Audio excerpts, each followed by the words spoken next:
Nous démarrons par la promotion des céréales locales. L'État du Sénégal valorise la production et la transformation des produits locaux, du pain à base de mil, de maïs et de niébé pour réduire le coût de la baguette. L'idée est d'arriver à importer 15% de blé pour approvisionner l'industrie du pain. Cela devrait permettre à l'État de faire des économies de près de 10 milliards de francs CFA par an.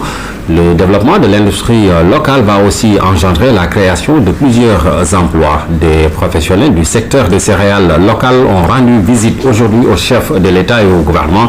Le compte-rendu de Pape Biram Biguendiaï.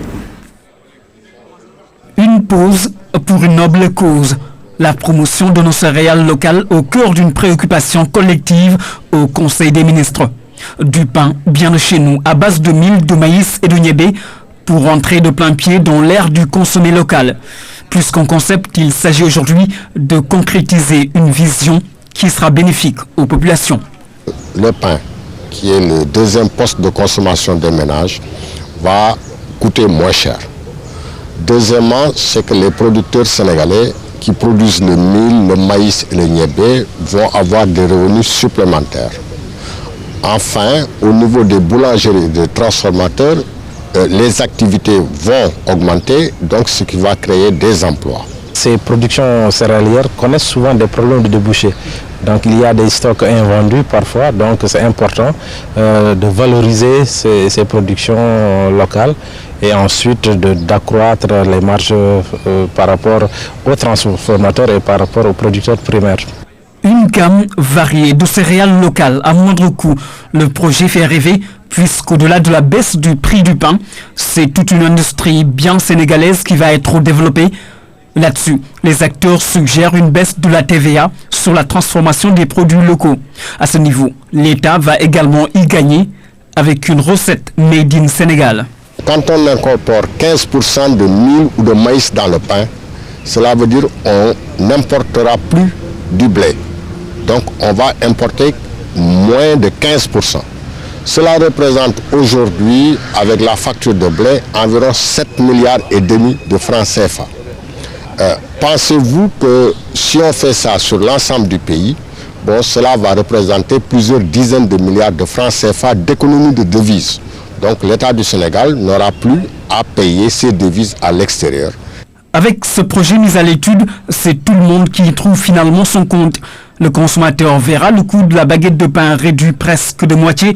L'État va également faire des économies substantielles sur l'industrie du pain.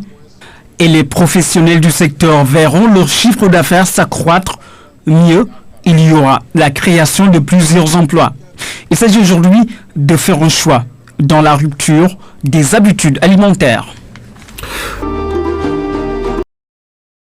La croissance économique en Afrique subsaharienne devrait atteindre plus de 5% en moyenne pour la période 2013-2015, selon un rapport de la Banque mondiale. Toutefois, elle demande aux pays africains de procurer plus d'électricité et d'emplois et d'opportunités aux familles et communautés du continent afin d'améliorer leurs conditions de vie. Les précisions de Yassine Lam et Abdoulaye Ndiaye. L'emploi, moteur de développement dans tout pays, les problèmes de l'emploi sont certes différents, mais restent interconnectés. Conscient de cela, la Banque mondiale a présenté ce mercredi un rapport sur le développement dans le monde.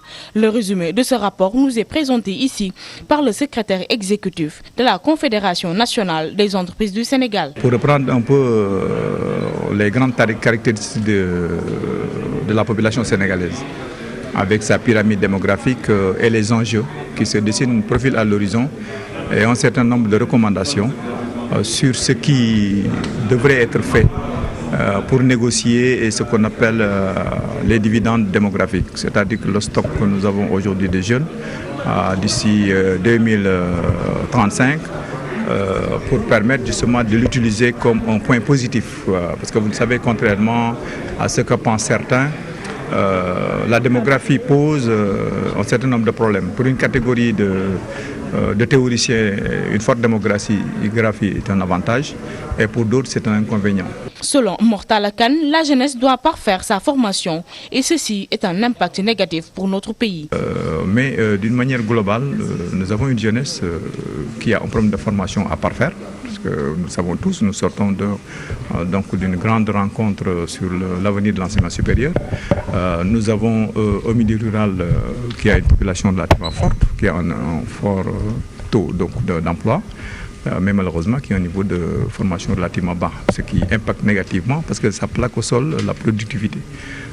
Disons, c'est des grandes leçons que nous avons tirées et qui nous permettent certainement dans le cadre du Forum national de l'emploi des jeunes que nous sommes en train de préparer, donc de tirer les leçons et de pouvoir avoir des actes de réflexion. D'après le rapport, le Sénégal est à la croisée des chemins. Le seul enjeu reste la productivité. Nous avons à l'écoute donc des institutions internationales qui font un travail remarquable et qui nous ont permis d'avoir un regard un peu plus loin que ce que nous avons aujourd'hui au Sénégal.